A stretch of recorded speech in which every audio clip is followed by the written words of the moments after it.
Hello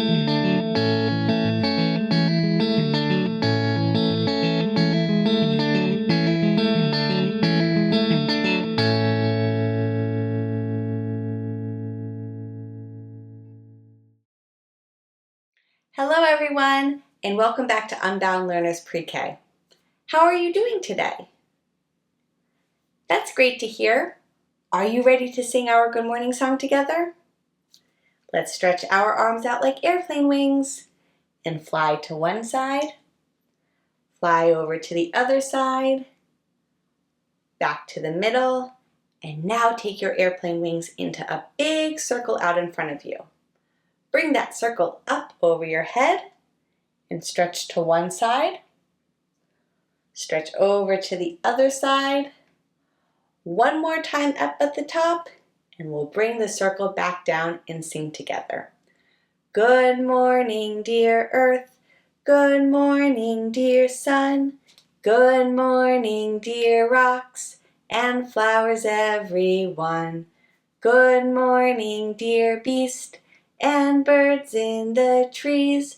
Good morning to you and good morning to me. Good morning everyone and welcome to Circle Time. Before we get started with the calendar and weather chart, there are 3 things that we have to do quickly. First, let's turn on our listening ears. Next, let's put on our thinking hats.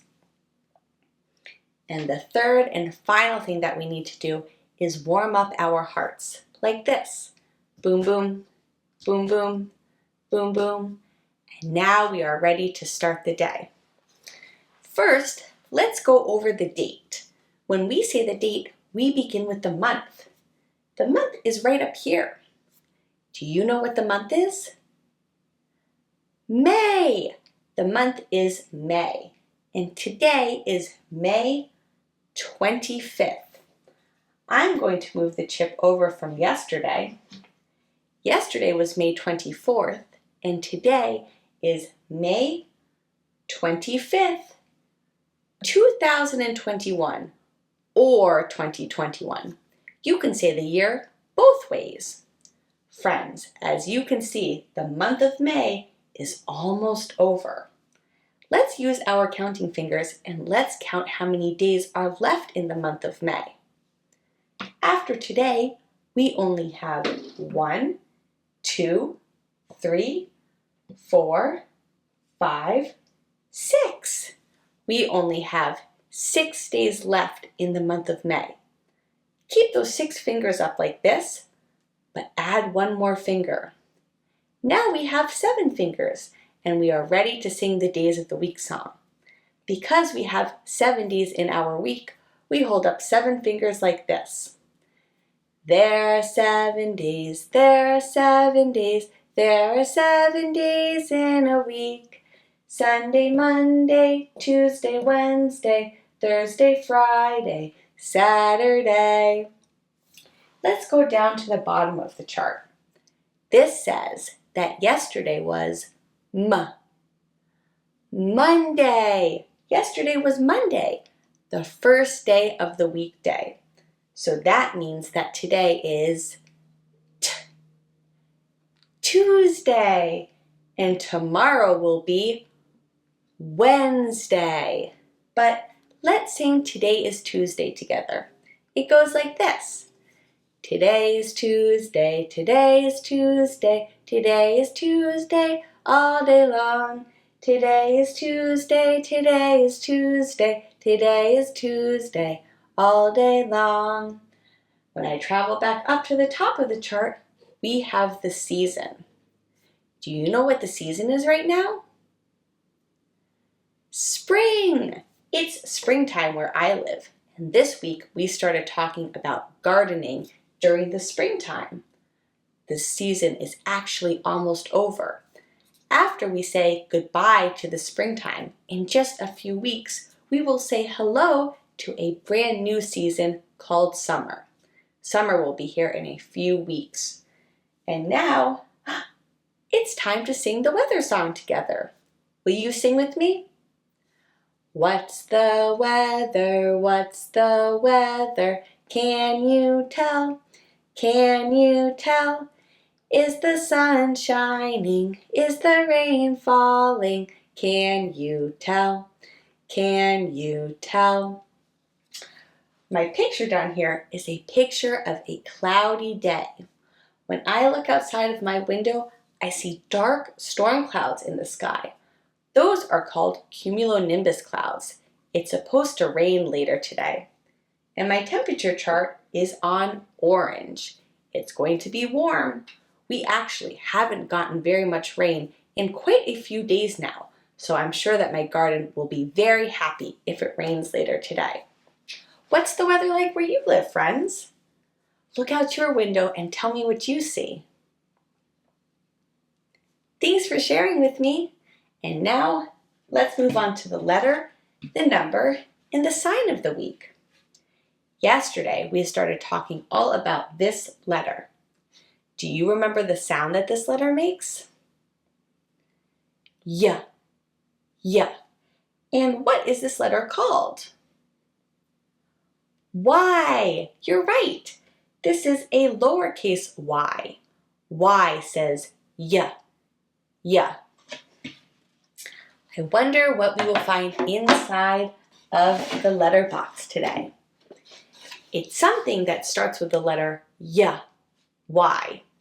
I'm going to give you some clues, and if you think you know what it is, you can take a guess. Here is your first clue. This is a type of a thread that is used for knitting or sewing or crocheting. I also like to use this a lot for arts and crafts.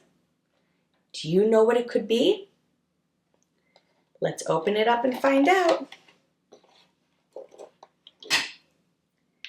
Yarn! This is called yarn. A yarn is a type of a thread that is used for knitting or sewing or crocheting. And like I said, I like to use it for different craft activities. Yarn starts with the letter y. Y. This is how you write a lowercase y. Y.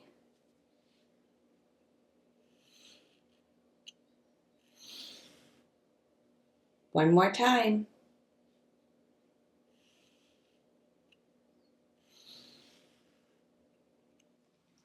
Yesterday, we also learned a new number. Do you remember what number this is? 25. What number do you write first? 2. And what about this number? What number comes after 2? 5. 2, 5. 25. Now it's time to draw 25 tally marks together. So I have my chart, my piece of chalk. If you have something else to write with, you can take that out right now. But if not, we can just count them together. 1, 2, 3, 4, 5 goes across. 6, 7, 8, 9, 10 goes across. 11, 12, 13, 14, 15 goes across. 16, 17, 18, 19, 20 goes across. 21, 22, 23, 24, and 25 goes across. 25 tally marks. And we have something else to count today. We have 25 pine cones to count. Hopefully, the pine cones won't roll off the top of the box. As I count them, I'm just going to put them in a big pile and we can count them together. Are you ready? 1, 2, 3. That one rolled off. That was the third one. So we have 4, 5, 6, 7, 8, 9, 10, 11, 12, 13, 14, 15, 16, 17, 18, 19, 20, 21, 22, 23, 24, and the last one makes 25. 25 pine cones. Yesterday I showed you how to say garden in sign language. Do you remember how? Let's do that together. Garden. Over the past few weeks, we've been learning about how different plants grow. But there are 3 things that all plants need in order to grow. Do you remember what those are? They need soil or dirt, water, and sunlight. But have you ever planted something in dirt and gave it plenty of sunlight and water, but it still didn't grow? That's happened to me a bunch of times, and it's usually because the soil wasn't fertile. What do I mean by that? Well, plants need soil that is fertile, which will give them enough nutrients and support their growth. Instead of throwing out my food scraps, I compost them, and once they decompose or break down, I then mix it into the soil to make it fertile. Come on, I'll show you what I mean. So right behind me, I have a big compost bin that we use at my house. Before we had chickens, we would layer all of our food scraps on the bottom and then put a layer of wood chips on top of it and just keep layering it that way. And now that it's all broken down, we've been using this as compost in our garden to give all of our plants lots of nutrients that they need in order to grow. For today's work, I'm going to show you how to do this, but on a much smaller scale. For today's work, you are going to be making your own compost bin. So for this work, you're going to need a container that has a lid on it. You can use a bucket with a lid. I'm going to be using this empty yogurt container, and I just drilled some small holes in the top of the container just to make sure that it has enough air when it's closed. Then you're going to need some food scraps. I have some banana peels. Looks like I have an apple core, a few tea bags, and some flower stems up here. And when you're composting, you want to make sure that you stay away from meat products and fats and oils in order to avoid any smell or odor coming from the compost bin. So stick to vegetables and fruit, some coffee grinds, tea bags, and then you're going to also need some soil and some shredded newspaper. So the first thing that I did after I drilled the holes in the top of the container was to add about an inch of soil in the bottom of the container. So I added the soil first, and next I'm going to go ahead and add the food scraps. So it helps to break them into smaller pieces. Just put them on top of the soil inside of your container. Banana peels, the tea bags. I'll add some of the apple core. And so these are the wet ingredients, and now you also want to add some dry ingredients. So for the dry ingredients, we have the shredded newspaper that we're just going to add on top like this. And then I'm going to close the lid. So each time you add new food scraps to your compost bin, you also want to make sure that you add a layer of shredded newspaper. And then once a week, you're going to add another scoop of soil and make sure to mix up your compost bin. And then you just wait for it to break down and decompose. Let's get back to circle time. Welcome back to circle time, friends. Remember, when you start your compost bins, you want to stay away from food scraps that include fats and oils, dairy and meat products, because they might make your compost bin have a bad smell or odor to it. Thanks for learning with me today. If you haven't already, please subscribe to my channel. Give this video a big thumbs up and find me on OutSchool for my live and interactive classes. You can also support my channel by checking out my Patreon page and gain access to bonus features for your child. Now it's time to sing our goodbye song together.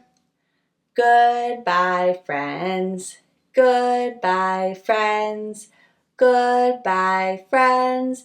I'll see you next time. Have a great day, everyone, and I'll see you tomorrow.